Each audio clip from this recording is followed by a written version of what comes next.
যেহেতু আমি পার্সোনাল লাইফে আমি অনেক চুপচাপ আর সেলিম ভাইয়ের সাথে যখন আমার প্রথম শ্যুট হয় নাটকের তখন আমাকে এইভাবে দেখেই আসলে কাজল রেখাকে সে সিলেক্ট করে।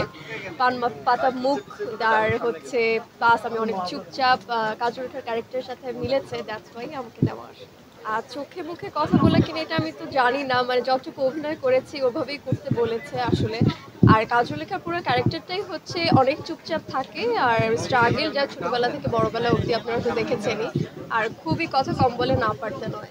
কঠিন স্মৃতি ছিল যেটা আমার চড়ে হাঁটা, ঘাস খাওয়া, আর নদীতে ঝাঁপ দেওয়া, এগুলো মানে আমি তো কখনো আসলে জীবনে করিনি, সো এগুলো আমার জন্য একটু টাফ ছিল।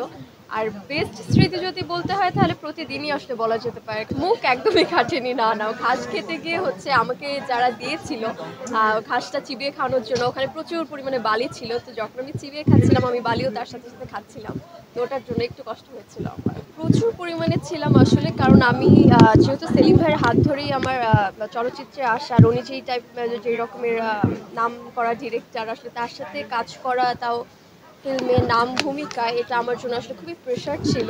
আর এত এত নাম করা কো আর্টিস্ট সাথে আমি খুবই নার্ভাস ছিলাম প্রথমে, যে কি করব বা কিভাবে হবে, আমি পেরে উঠবো কিনা, কিন্তু আসলে দিনের সাথে সাথে আস্তে আস্তে আমি চরিত্রটা হয়তো ধারণ করতে পেরেছি।